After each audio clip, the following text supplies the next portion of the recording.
వైశాఖ పురాణం 2వ అధ్యాయం. నారద మహర్షి అంబరీష మహారాజుతో మరలా ఈ విధంగా పలికారు. అంబరీష మహారాజా విను. విష్ణు ప్రీతికరమగుటి చేత మాధవ మాసమని వైశాఖమునందు.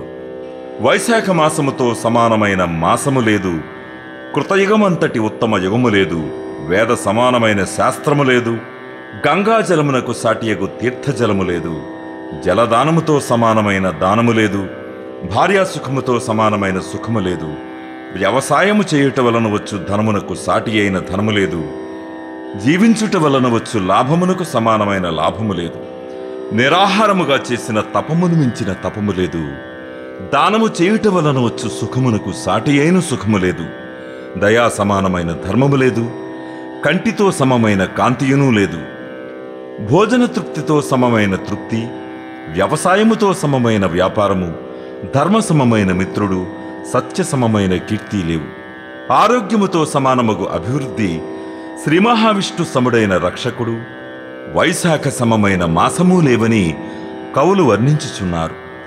శేషసాయగు శ్రీ మహావిష్ణువునకు వైశాఖ మాసము మిక్కిలి ప్రీతికరమైన మాసము. ఇట్టి మాసమున వ్రతమును పాటింపక వ్యర్థముగా గడిపినవాడు ధర్మహీనుడగుటయే కాదు, పశుపక్ష్యాది జన్మలనందుచున్నాడు. వైశాఖ మాస వ్రతమును పాటింపనివాడు చెరువులు త్రవ్వించుట, యజ్ఞయాగాదులు చేయుట మున్నగు ఎన్ని ధర్మకార్యములు చేసినను వైశాఖ మాస వ్రతమును పాటింపనిచో అవి అన్నీయూ వ్యర్థములుగుచున్నవి. వైశాఖ వ్రతమును పాటించువానికి మాధవార్పితములు గావించి భక్షించు ఫలాదులకును శ్రీ మహావిష్ణువు సాయుధ్యము కలుగును.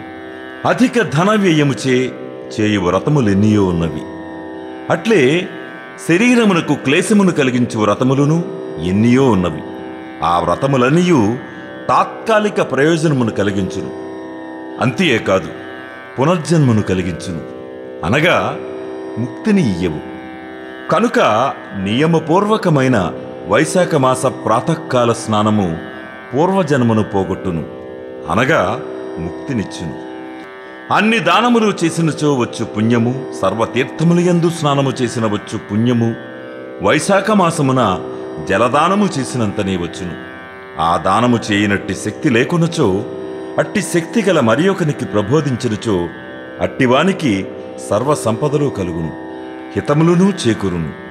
దానములన్నింటినీ ఒకవైపునను జలదానమును మరొక వైపునను ఉంచి తూచినచో జలదానమే గొప్పదియగును.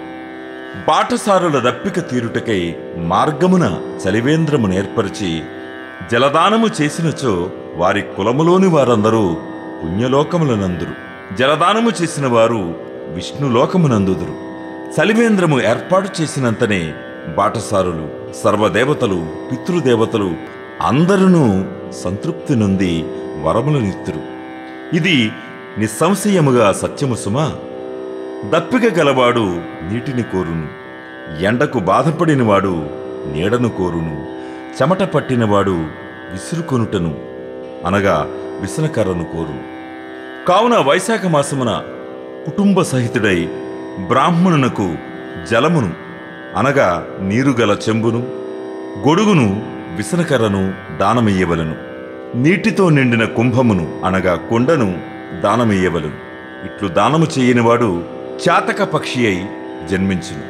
చాతక పక్షి అనగా ఇది భూస్పర్శ గల నీటిని త్రాగిన చనిపోవును. కాబట్టి మబ్బు నుంచి పడుతున్న నీటి బొట్టులను మాత్రమే కింద పడకుండా ఆకాశమునందే త్రాగియుండును. ఆ నీరే వాటికి జీవనాధారమైన ఆహారము అని కవులు వర్ణింతురు.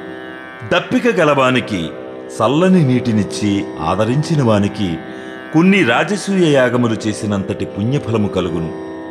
ఎండకు డస్సిన వానికి విసనకర్రతో విసిరి ఆదరించినవాడు పక్షిరాజై త్రిలోక సంచార లాభమునందును.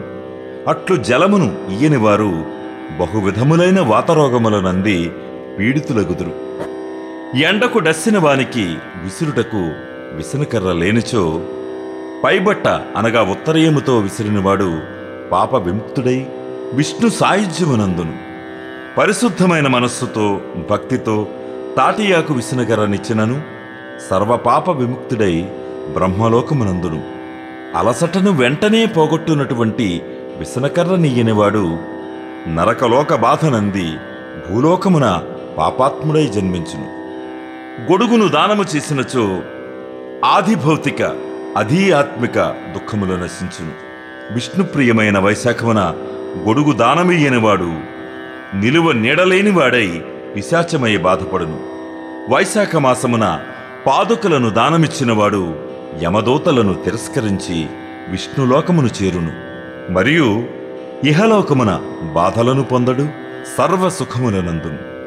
చెప్పులు లేక బాధపడువానికి, చెప్పులు లేవని అడిగిన వానికి చెప్పులను దానము చేసినవాడు బహుజన్మలలో రాజగును.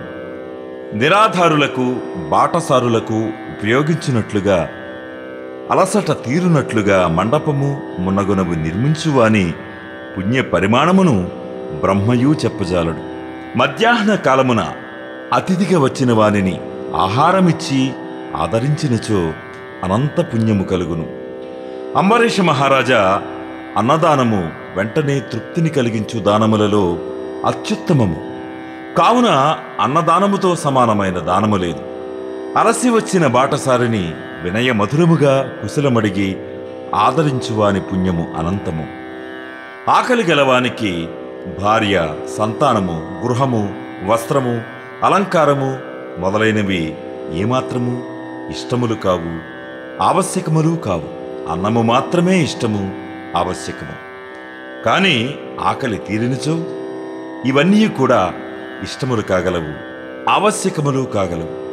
అనగా అన్నము భార్య మున్నగు వారికంటే కూడా ముఖ్యమైనది, ప్రశస్తమైనది. అట్టి అన్నదానము అన్ని దానముల కంటే ఉత్తమమైనదని భావము. కావున అన్నదానముతో సమానమైన దానము ఇంతకు ముందు లేదు, ముందు కాలమును కూడా ఉండబోదు. వైశాఖ మాసమున అలసిన బాటసారికి జలదానము, ఛత్రదానము, వ్యజనదానము, పాదుకాదానము, అన్నదానము మున్నగు వానిని చేయని వారు పిశాచమై ఆహారము దొరకక తన మాంసమునే భక్షించునట్టి దురవస్థను పొందుదురు. కావున అన్నదానము ఉన్నగవానిని యథాశక్తిగా చేయవలెను. రాజా, అన్నమును పెట్టినవాడు తల్లిని, తండ్రిని తన ఆదరణ మున్నగువానిచే మరపించును. కావున త్రిలోకవాసులందరూ అన్నదానమునే సర్వోత్తమైన దానమని మెచ్చుచున్నారు. జన్మనిచ్చిన తల్లిదండ్రులు కేవలము జన్మనిచ్చిన అన్నదాతలు మాత్రమే. కన్నందులకు అన్నము పెట్టవలసిన నైతిక బాధ్యత వారికి కలదు. కానీ అన్నదానము చేసినవాడు జీవితమును నిలిపినవాడు. తల్లిదండ్రుల కంటే నిర్వ్యాజమైన ఉత్తమ బంధువు. నిజమైన తల్లియు తండ్రియు అన్నదాతయే.